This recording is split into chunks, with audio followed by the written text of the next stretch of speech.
어머님, 다음부턴 꼭 연락 좀 주세요. 남의 집에 약속 없이 오시는 건 예의가 아니거든요. 오늘은 그냥 돌아가세요. 너 입으로 매번 어머님 가족이니까 도와주세요. 어머님 가족인데 이 정도는 당연하죠 하지 않았니? 그런데 지금은 남의 집이라고? 내가 필요할 땐 가족이고 불편하면 남이야? 세상 참 편하게 사는구나. 달면 삼키고 쓰면 뱉고.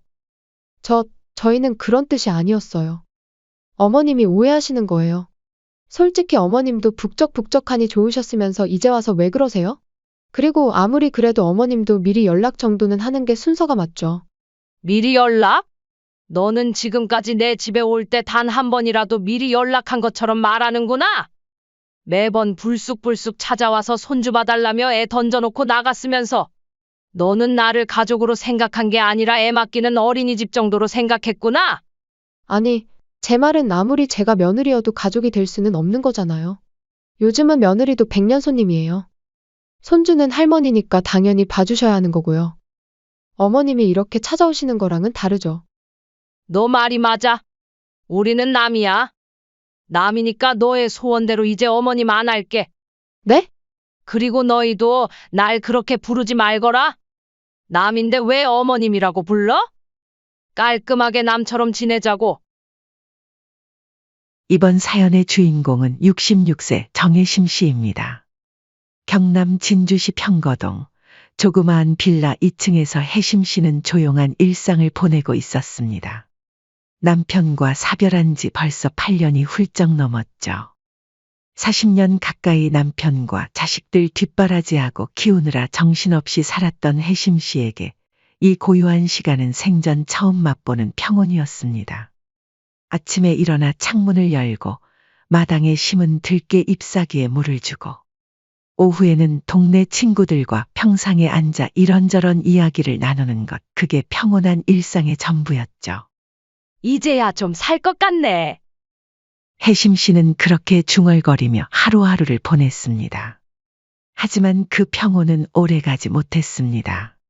어느 날 저녁 아들에게서 전화가 걸려왔죠. 엄마, 놀라지 말고 들으세요. 여자친구 임신해서 결혼해야 할 것 같아요. 아들 윤재의 목소리는 어딘지 모르게 떨리고 있었습니다.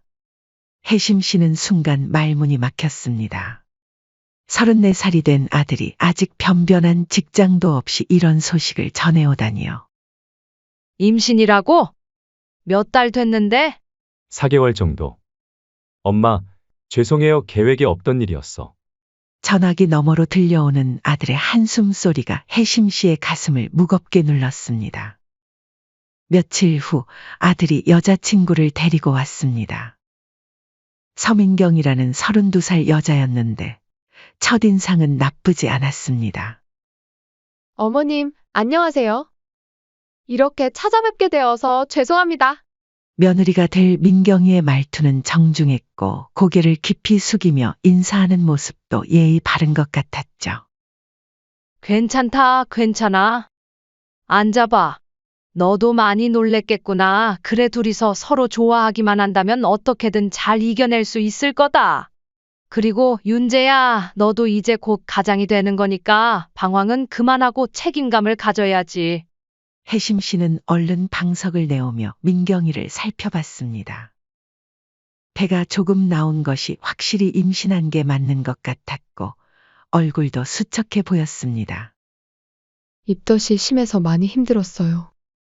윤재 오빠가 어머니 얘기를 많이 해줘서 꼭 한번 뵙고 싶었거든요.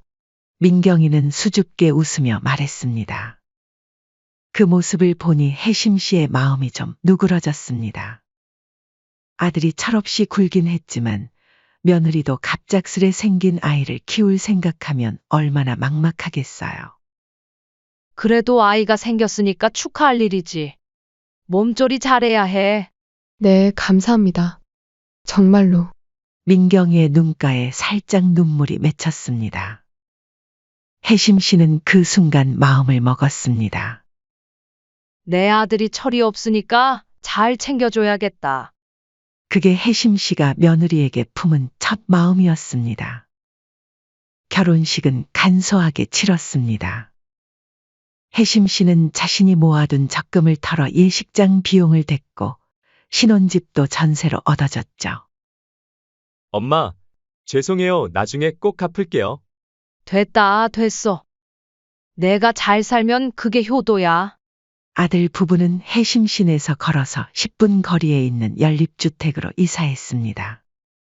그리고 몇 달 후 손자가 태어났죠. 혜심 씨는 그날을 잊을 수가 없었습니다. 어머님, 우리 아들이에요. 잘생겼죠? 병원에서 연락이 왔을 때 혜심 씨는 너무 기뻐서 눈물이 날 뻔했습니다.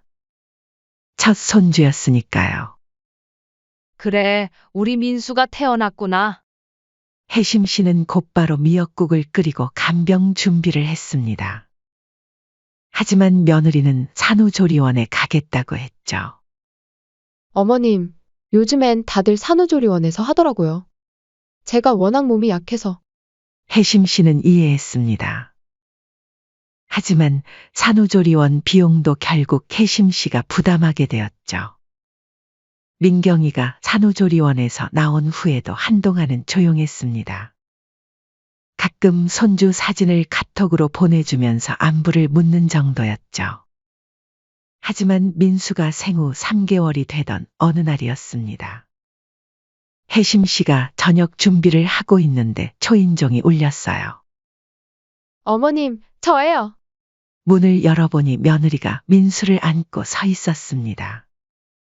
어머, 민경아? 갑자기 웬일이야?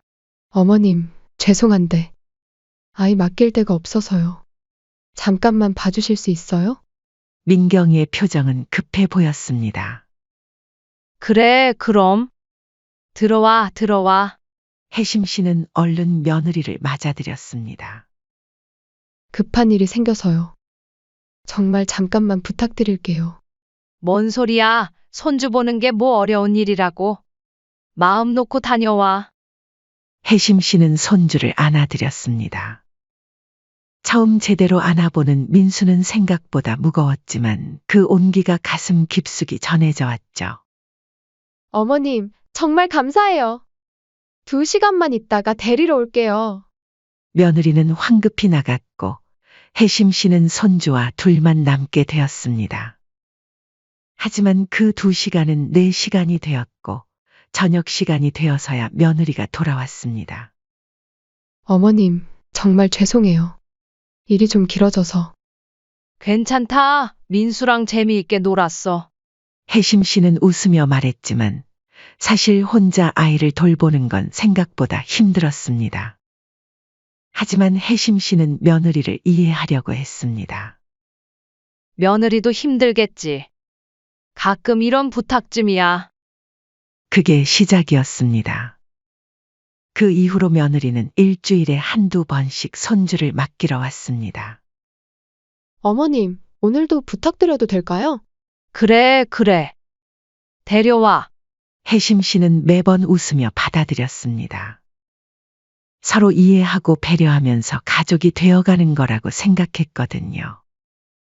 며느리도 처음에는 고마워했습니다. 어머님, 정말 감사해요.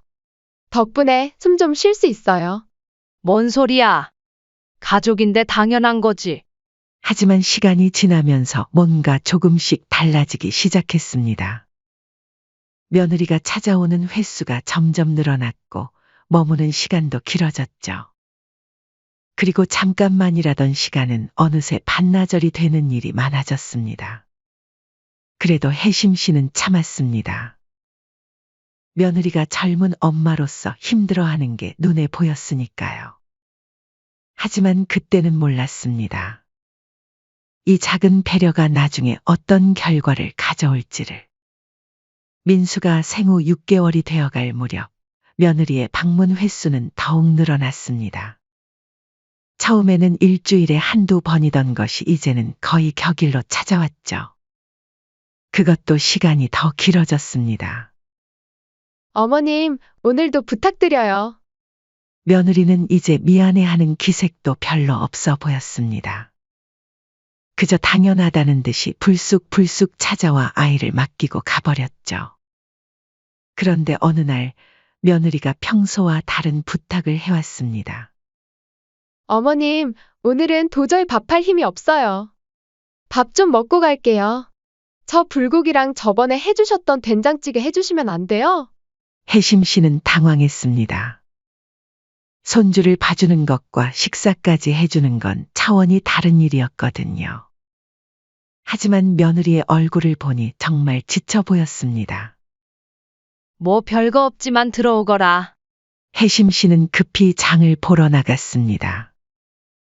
된장찌개에 멸치볶음, 시금치 나물에 불고기까지. 급하게 장을 보고 와서 음식을 준비하는 일이 쉽지는 않았지만 며느리가 힘들어하는 것 같으니 그러려니 했죠. 어머님, 맛있어요. 역시 어머님이 해주시는 게 최고예요. 며느리는 맛있게 먹으며 칭찬을 아끼지 않았습니다. 하지만 밥을 다 먹고 난 후에도 설거지는 하지 않았습니다.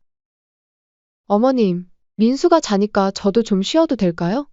그러더니 거실 소파에 눕더니 스마트폰만 만지작거렸습니다. 어머니, 물 좀 갖다 주세요. 감사해요. 혜심 씨는 며느리의 심부름꾼이 된 것 같았습니다. 설거지는 혜심 씨가 다 하고 며느리는 소파에서 휴대폰만 보고 있었죠. 처음에 한두 번쯤이야 이해해 주려 했지만 갈수록 이런 일이 점점 잦아져 점점 인내심이 바닥이 나고 있었죠.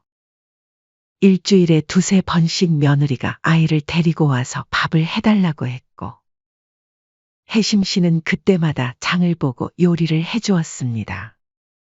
물론 그럴 때마다 안 된다 애기했지만 며느리 특유의 넉살로 막무가내로 들어와 마치 자기 집이냥 편하게 쉬고 갔습니다. 예전에는 넉살 좋다 생각한 며느리의 성격이 이렇게 단점이 될 줄은 몰랐죠. 그런데 어느 날 이상한 일이 생겼습니다. 혜심 씨가 친구에게 생일 선물로 받았던 다이슨 청소기가 보이지 않는 거였어요. 어? 청소기가 어디 갔지? 혜심 씨는 집안을 다 뒤져봤지만 청소기는 없었습니다. 며칠 후 아들 집에 반찬을 가져다 주려고 갔다가 우연히 윤재의 차 트렁크를 본 순간이었습니다. 거기에 자신의 다이슨 청소기가 들어있는 게 아니겠어요. 혜심 씨는 눈을 의심했습니다. 집에 돌아와서 며느리에게 전화를 걸었습니다. 민경아, 청소기. 너 가져갔니? 아, 그거요? 저번부터 제가 가지고 싶었던 거라서 저희 집에 놓고 쓰려고 가져왔어요. 며느리의 대답은 너무나 당당했습니다. 마치 당연한 일을 한 것처럼 말이죠. 아니, 가져간 걸 떠나서 말도 없이 가져갔니? 내가 얼마나 찾았는데? 어차피 가져간다 해도 괜찮다 하셨을 거면서 왜 그러세요? 혜심 씨는 말문이 막혔습니다. 친구가 생일 선물로 주신 소중한 물건인데 허락도 없이 가져가 놓고는 오히려 당당하게 구는 며느리를 보니 어이가 없었습니다.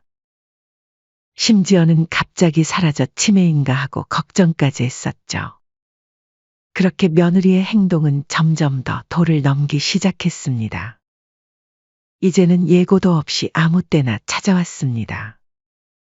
혜심 씨가 빨래를 널고 있든 TV를 보고 있든 상관없이 말이죠. 어머님, 민수 좀 봐주세요. 그러고는 아이만 맡기고 사라져버렸습니다. 어떨 때는 5시간이 넘도록 돌아오지 않기도 했어요. 혜심 씨는 66살의 나이에 하루 종일 아이를 돌보느라 허리가 아파왔습니다. 그런데도 며느리는 미안해하는 기색이 없었습니다. 어머님, 감사해요. 덕분에 좀 쉬었네요. 그게 전부였습니다. 드디어 혜심 씨가 참다 못해 말을 꺼냈습니다. 민경아, 나도 사람인데 늘 준비되어 있는 건 아니야. 어쩌다 한두 번이야 내가 봐줄 수 있지만 이렇게 매번 당연하다는 듯 맡기고 가면 난처하단다. 혜심 씨는 최대한 부드럽게 말했습니다. 하지만 며느리의 반응은 예상과 달랐습니다. 어머님, 어차피 혼자 사시잖아요. 우리가 오면 심심하지도 않고 좋으셨잖아요. 며느리는 웃으면서 대답했습니다. 맨 처음엔 좋다고 하셔놓고 이제 와서 그러시는 거 좀 쪼잔하신 거 아니에요? 그 순간 혜심 씨의 가슴에 차가운 기운이 내려앉았습니다. 쪼잔하다고. 혜심 씨는 지금까지 며느리를 위해 얼마나 많은 것을 해줬는지 생각해 봤습니다. 일주일에 서너 번씩 손주를 돌봐주고 밥까지 해서 먹여주고 청소기까지 가져가도 참아줬는데 그런데 미리 연락해달라는 당연한 부탁을 쪼잔하다고 말하다니요. 혜심 씨는 그 말을 듣고 있는 자신이 믿어지지 않았습니다. 내가 실수했구나. 해준 만큼 이해해 줄 줄 알았는데 이제는 점점 당연한 게 되어가구나. 며느리에게는 혜심 씨의 배려와 도움이 그저 외로운 시어머니를 위한 봉사활동 정도로 여겨지고 있었던 거였습니다. 고마움은커녕 오히려 자신들이 해준 거라는 식으로 말하는 며느리를 보니 혜심 씨는 깊은 배신감을 느꼈습니다. 그날 밤 혜심 씨는 잠을 이룰 수 없었습니다. 며느리의 말이 계속 머릿속에 맴돌았거든요. 혜심 씨는 자신이 지금까지 뭘 하고 있었는지 혼란스러웠습니다. 며칠 후 아들에게서 전화가 걸려왔습니다. 엄마, 이번에 반찬 좀 해서 집에 가져다 줄 수 있어요? 혜심 씨는 한숨을 쉬었습니다. 너네가 좀 해서 먹을 순 없겠니? 언제까지 엄마한테 의지할래? 아들이고 며느리고 맨날 부탁만 하는구나. 저희가 해 먹을 수 있긴 한데 엄마가 해주시는 게 더 맛있단 말이에요. 대신 다음에 저희가 맛있는 거 사드릴 테니까 이번만 해주세요. 그래, 그럼 다음번에 너네 올 때 해다 줄게. 이번만이다. 혜심 씨는 정성스럽게 된장찌개를 끓였습니다. 멸치볶음에 시금치나물, 배추김치까지. 1시간 넘게 정성을 들여 반찬을 만들었죠. 비닐봉지 2개에 나눠 담고 보니 제법 묵직했습니다. 가만히 있어봐. 어차피 근처에 볼 일도 있고 하니 아들 집에 들릴 겸 가져다 주자. 혜심 씨는 그렇게 생각하며 아들 집으로 향했습니다. 아들 집 앞에 도착해서 현관 벨을 눌렀죠. 누구세요? 며느리의 목소리가 인터폰으로 들려왔습니다. 나야, 민경아. 반찬 좀 해가지고 왔어. 잠시 후 문이 열렸습니다. 며느리가 나타났는데 잠옷 차림의 얼굴이 상당히 불쾌해 보였습니다. 어머님, 무슨 일이세요? 자다 깼잖아요. 며느리의 첫 마디부터 차가웠습니다. 아니, 된장찌개랑 반찬 좀 해가지고. 그냥 잠깐 들렀어. 제가 반찬 좀 해달라고 그랬었나요? 오늘? 윤재가 해달라 했었지. 너 좋아하는 된장찌개도 가져왔다. 아, 오빠가요? 근데 오늘 달라는 말은 아니었을 텐데. 혜심 씨는 손에 든 봉지를 들어보이며 말했습니다. 그런데 며느리의 반응은 예상과 전혀 달랐습니다. 어머님, 다음부턴 꼭 연락 좀 주세요. 남의 집에 약속 없이 오시는 건 예의가 아니거든요. 며느리는 조금도 망설이지 않고 말했습니다. 설마 가족이라고 아무 때나 와도 된다고 생각하신 건 아니죠? 그리고는 반찬 봉지도 받지 않은 채 문을 닫으려고 했습니다. 그 순간 혜심 씨의 머릿속이 하얗게 변했습니다. 남의 집이라고? 가족이라고? 손에 든 반찬 봉지가 갑자기 납덩이처럼 무겁게 느껴졌습니다. 혜심 씨는 순간 깨달았습니다. 자신은 며느리에게 필요할 때만 어머님이고 불편할 때는 남이었던 거죠. 남의 집이라고? 가족이라고? 혜심 씨의 목소리가 떨렸습니다. 그럼 너 지금까지 내 집에 올 때는 뭐였어? 그때는 가족이었고, 어머님, 그건 너 입으로 매번 어머님 가족이니까 도와주세요. 어머님 가족인데 이 정도는 당연하죠 하지 않았냐? 혜심 씨는 지금까지 며느리가 했던 말들을 하나하나 되짚었습니다. 그런데 지금은 남의 집이라고? 내가 필요할 땐 가족이고 불편하면 남이야? 며느리는 당황한 듯 말을 더듬었습니다. 그건 저희는 애가 있으니까 어쩔 수 없이. 어쩔 수 없이? 그럼 내가 찾아온 것도 어쩔 수 없이야. 너네들이 해달라고 부탁해서 만든 반찬 가져온 거잖아. 혜심 씨는 계속해서 몰아붙였습니다. 그런데 왜 나만 예의 없는 사람이 되는 거야? 왜 나만 남이 되는 거야? 저희는 그런 뜻이 아니었어요. 어머님이 오해하시는 거예요. 오해라고. 혜심 씨는 허탈한 웃음을 터뜨렸습니다. 그럼 지금 내 앞에서 남의 집이라고 한 건 오해니? 가족이라고 아무 때나 와도 된다고 생각하냐고 한 것도 오해야? 그건 아무리 그래도 어머님도 미리 연락 정도는 하는 게 순서가 맞죠. 미리 연락? 너는 지금까지 내 집에 올 때 단 한 번이라도 미리 연락했니? 하루에도 몇 번씩 벨 누르고 들어와서 어머님 급해요. 어머님 부탁해요. 하지 않았어? 며느리는 말문이 막혔습니다. 그제서야 자신의 모순을 깨달은 듯했죠.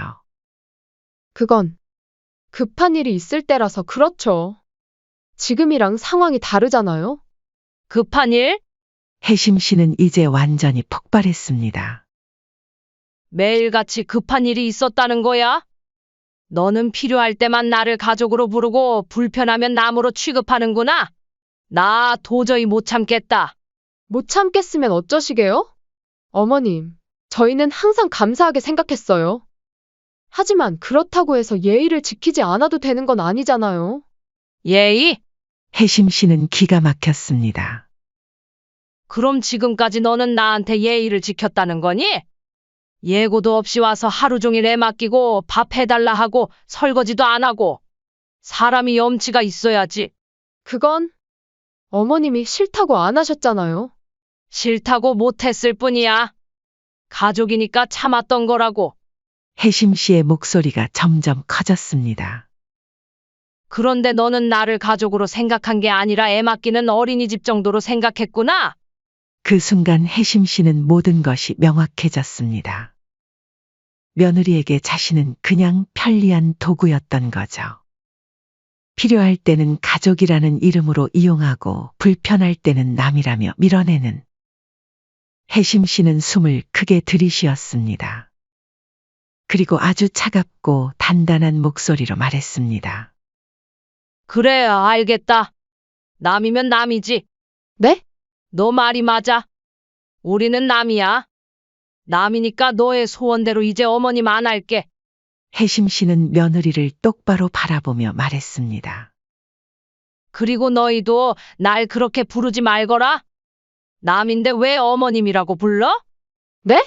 오늘 이후로 나는 이제 어머님 안 할게. 그리고 너희도 날 그렇게 부르지 마. 며느리는 멍한 표정으로 혜심 씨를 바라봤습니다. 어머님, 설마. 혜심 씨는 손에 들고 있던 반찬 봉지를 바닥에 내려놓았습니다. 이게 마지막이야. 더 이상은 없어. 그리고는 돌아서서 걸어가기 시작했습니다. 어머님, 잠깐만요. 어머님, 뒤에서 며느리가 부르는 소리가 들렸지만 혜심 씨는 돌아보지 않았습니다. 복도를 걸어가면서 혜심 씨는 가슴이 뛰는 것을 느꼈습니다. 무서웠지만 동시에 시원했습니다. 그동안 참고 참았던 말들을 다 쏟아낸 것 같았거든요. 아들 집 현관문이 쿵 하고 닫히는 소리가 복도에 울렸습니다.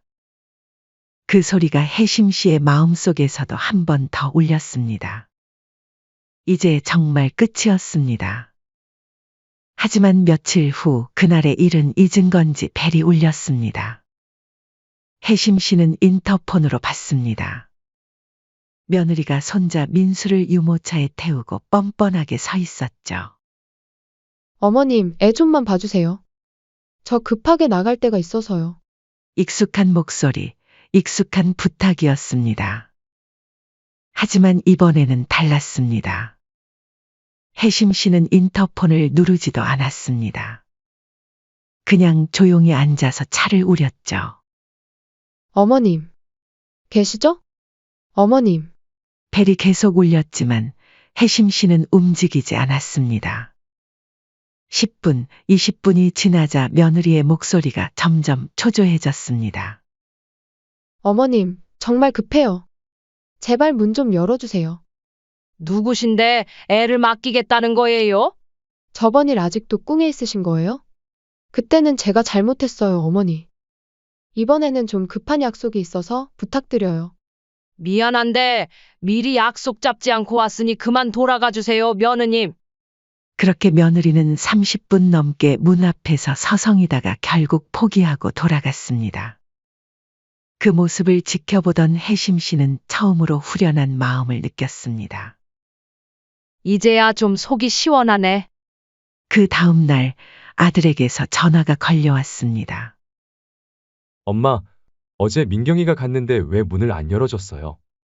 응, 안 열어줬어. 혜심 씨의 대답은 단호했습니다. 뭔 소리예요? 손주인데. 손주는 무슨? 너네들 편하려고 맡기고 가는 거면서. 엄마, 그게 무슨 말이에요, 서운하게. 그래도 가족인데. 가족? 혜심 씨는 쓴웃음을 지었습니다. 너 아내가 뭐라고 했는지 아니? 우리는 남이래. 남의 집에 함부로 오는 거 예의 아니라고 하더라. 그건 민경이가 잘못 말한 거고. 잘못 말한 게 아니야. 진심이었어. 혜심 씨는 침착하게 말했습니다. 그러니까 이제부터는 정말 남처럼 지내자. 미리 약속 잡고 서로 예의 지켜가면서. 엄마, 그리고 윤재야, 너도 이제 아빠잖아. 내 아내와 아이는 내가 책임져. 엄마한테 맡기지 말고. 아들은 한동안 말이 없었습니다. 알겠어요, 엄마. 전화를 끊고 나서 혜심 씨는 깊은 숨을 쉬었습니다. 서운하긴 했지만 동시에 홀가분했습니다. 한 달이 지나자 혜심 씨의 일상은 완전히 달라졌습니다. 아침에 일어나 여유롭게 아침을 먹고 오후에는 동네 친구들과 수다를 떨고 저녁에는 혼자 조용히 TV를 보는 시간. 예전에는 언제 며느리가 배를 누를지 몰라서 항상 긴장하고 있었는데 이제는 그런 걱정이 없었습니다. 이게 진짜 내 시간이구나. 혜심 씨는 그렇게 중얼거리며 웃었습니다. 그런데 2달이 지난 어느 날 아들이 며느리와 함께 찾아왔습니다. 미리 전화를 해서 약속을 잡고 온 거였죠. 어머니, 안녕하세요. 며느리는 깍듯하게 인사했습니다. 예전과는 완전히 다른 모습이었어요. 그동안 정말 죄송했습니다. 며느리는 고개를 깊이 숙이며 말했습니다. 어머님께 너무 많은 걸 당연하게 여겼어요. 그리고 예의도 지키지 못했고요. 혜심 씨는 놀랐습니다. 이런 사과를 들을 줄은 몰랐거든요. 어머님이 해주신 모든 것들이 얼마나 소중한 것인지 이제야 깨달았어요. 정말 감사했는데 그걸 표현하지 못해서 죄송합니다. 며느리의 목소리에는 진심이 담겨 있었습니다. 앞으로는 절대 그런 식으로 부탁드리지 않을게요. 미리 말씀드리고 어머님이 괜찮으실 때만, 그것도 가끔씩만요. 혜심 씨는 며느리의 변화에 조금 놀랐지만 여전히 조심스러웠습니다. 그래, 알겠어. 서로 예의 지켜가면서 지내자. 그날 이후 며느리는 정말 달라졌습니다. 한 달에 한두 번 미리 전화로 약속을 잡고 와서 짧게 인사하고 가는 정도였어요. 아이를 봐달라고 부탁하지도 않았고 밥을 해달라고 하지도 않았습니다. 혜심 씨는 그런 며느리의 모습을 보며 조금씩 마음을 열기 시작했습니다. 반년이 지났습니다. 이제 혜심 씨와 며느리의 관계는 완전히 새로워졌습니다. 며느리는 정말 예의를 지켜가며 지냈고 혜심 씨도 가끔씩은 손주를 보는 걸 허락해줬습니다. 하지만 예전과는 달랐어요. 서로의 경계를 존중하고 일방적인 희생은 없었습니다. 며느리가 부탁할 때는 정말 정중하게 부탁했고 혜심 씨가 거절하면 순순히 받아들였어요. 이제야 진짜 가족 같네. 혜심 씨는 그런 생각을 했습니다. 일방적으로 베풀고 당하는 관계가 아니라 서로 존중하는 관계. 그게 진짜 가족이었던 거죠. 어느 화창한 봄날, 혜심 씨는 마당에 심어둔 들깨 잎사귀에 물을 주고 있었습니다. 햇빛이 따스하게 내리쬐고 새들이 지저귀는 소리가 들려왔습니다. 문득 며느리와 민수가 약속대로 찾아올 시간이었습니다. 벨이 울리자 혜심 씨는 자연스럽게 문을 열어줬어요. 어머님, 안녕하세요. 며느리는 여전히 정중하게 인사했습니다. 민수야, 할머니한테 인사해. 이제 두 돌이 다 된 민수가 혜심 씨를 보고 웃으며 달려왔습니다. 혜심 씨는 손주를 안아드리며 미소를 지었습니다. 이제는 부담스럽지 않았어요. 정해진 시간에 서로 약속한 대로 만나는 거니까요. 참 평화롭네. 혜심 씨는 만족스러운 미소를 지었습니다. 저녁 무렵 혜심 씨는 조용히 차를 우려 마셨습니다. 찻잔 위로 김이 피어오르고 창문 너머로 석양이 물들어갔습니다. 혜심 씨는 그 순간을 온전히 즐겼습니다. 이 평화는 더 이상 누구에게도 허락받지 않아도 되는 평화였습니다. 하지만 동시에 가족과도 건강한 관계를 유지할 수 있는 평화였어요. 누군가의 편의를 위해 포기하지 않아도 되고 그렇다고 가족을 포기하지도 않는 평화. 이제야 진짜 내 인생을 사는 것 같네. 혜심 씨는 그렇게 중얼거리며 차를 한 모금 마셨습니다. 때로는 단호해져야 진짜 사랑을 지킬 수 있다는 걸 혜심 씨는 이제 알게 되었습니다. 무조건적인 희생이 아니라 서로 존중하는 관계. 그게 진짜 가족이었던 거죠. 창밖으로 조용한 바람이 불어와 커튼을 살랑 흔들었습니다. 혜심 씨는 그 바람을 맞으며 진정한 만족감을 느꼈습니다. 자신을 지키면서도 가족을 사랑할 수 있는 방법을 찾은 거였으니까요. 그날 밤 혜심 씨는 오랜만에 깊고 편안한 잠에 들었습니다. 내일도 자신만의 시간을 가질 수 있고 동시에 가족과도 건강한 만남을 가질 수 있다는 확신과 함께 말이죠. 이제 진짜 모두가 행복한 인생이 시작된 거였습니다.